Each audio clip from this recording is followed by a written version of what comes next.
एक परी लोक था जहाँ रंगीन तितलियों के पंखों से चमक बिखेरती थी परियां। इनमें से सबसे खूबसूरत थी परी शिरीष। शिरीष फूलों से पराग इकट्ठा करती और जंगल की हवाओं के साथ नाचती हुई खुश रहती थी। एक दिन राजकुमार विक्रांत शिकार पर जंगल में आए। उनके कदमों की आहट से शिरीष चौंक कर उड़ गई। विक्रांत ने उसे देखा तो मंत्रमुग्ध हो गए। उन्होंने शिरीष को पकड़ने का प्रयास किया, परंतु वो उनके पकड़ से दूर एक जादुई फूल के पास जाकर मंडराने लगी। वो फूल छूते ही शिरीष एक खूबसूरत लड़की में बदल गई। विक्रांत दंग रह गए।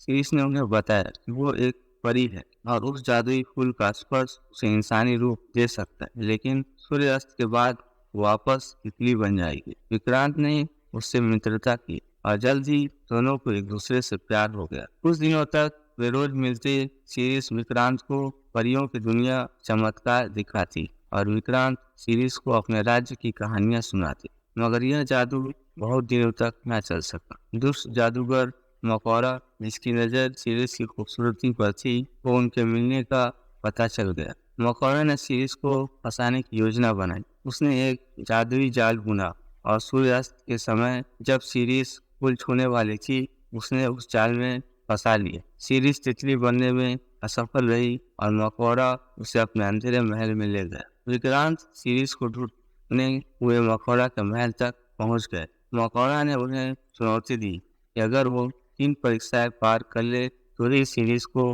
वापस ले जा सकता है। पहली परीक्षा में विक्रांत को एक जहर से भरे बागीचे से एक दुर्लभ फूल लाना था। दूसरी परीक्षा में एक पहेली को सुलझाना था, जिसका जवाब प्यार था। तीसरी परीक्षा सबसे कठिन थी। मकौड़ा ने जंगल में सैकड़ों तितलियों को छोड़ दिया और उनमें से असली शिरीष को पहचानने के लिए कहा। विक्रांत उदास हो गए। इतनी सारी तितलियों में असली शिरीष को पहचानना नामुमकिन लग रहा था। मगर तभी उन्हें याद आया कि शिरीष के एक पंख पर सूरज की किरण जैसा निशान था। उन्होंने ध्यान से देखा और आखिरकार असली शिरीष को पहचान लिया। मकौड़ा प्रेरित हो गया, परंतु वादा करने के बाद उसे शिरीष को छोड़ना पड़ा। विक्रांत शिरीष को लेकर भागी। मकौड़ा ने उनका पीछा किया, लेकिन वे जादुई फूल के पास पहुंच गए। शिरीष ने फूल छुआ और इंसानी रूप में वापस आ गई। अब समस्या यह थी कि शिरीष हमेशा इंसान नहीं रह सकती थी। विक्रांत ने परी की माँ रानी से मदद मांगी। रानी, जो एक दयालु परी थी, ने उन्हें बताया कि अगर विक्रांत शिरीष के प्यार को साबित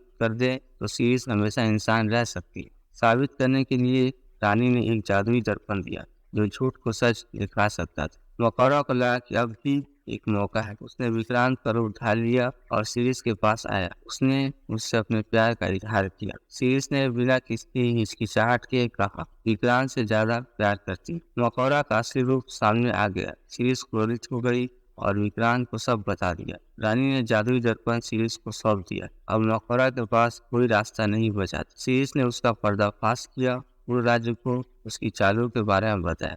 मकौड़ा को हमेशा के लिए अंधेरे जंगल में निर्वासित कर दिया गया। अब विक्रांत को शिरीष के प्यार का सबूत मिल गया। रानी ने एक विशेष अनुष्ठान किया जिससे शिरीष हमेशा के लिए इंसान बन सकी। विक्रांत और शिरीष की शादी धूमधाम से हुई। राज्य में खुशियां छा गई। कुछ समय बाद शिरीष को तितली बनने की कुछ शक्तियों की कमी खलने लगी। वह फूलों के बीच नाचने और हवाओं के साथ उड़ने की तो तरसती थी। विक्रांत ने उसका दुख समझ उन्होंने राज्य के सबसे कुशल जादूगरों को बुलाया और उनसे मदद मांगी। जादूगरों ने मिलकर एक जादुई हार बनाया। यह हार शिरीष को दिन में इंसान और रात में तितली बनने की शक्ति देता था। विक्रांत खुश थे कि शिरीष अब इंसानों की दुनिया का भी हिस्सा बन सकती थी और साथ ही वह अपने परिलोक की बस्ती ही बरकरार रख सकती थी। इस तरह विक्रांत और शिरीष का प्यार जादू और त्याग की परीक्षा में खरा उतरा। वे दोनों इंसानों और परियों के बीच एक पुल बन गए। उनका राज्य प्रेम और सद्भावना का प्रतीक बनकर हमेशा के लिए अमर हो गया।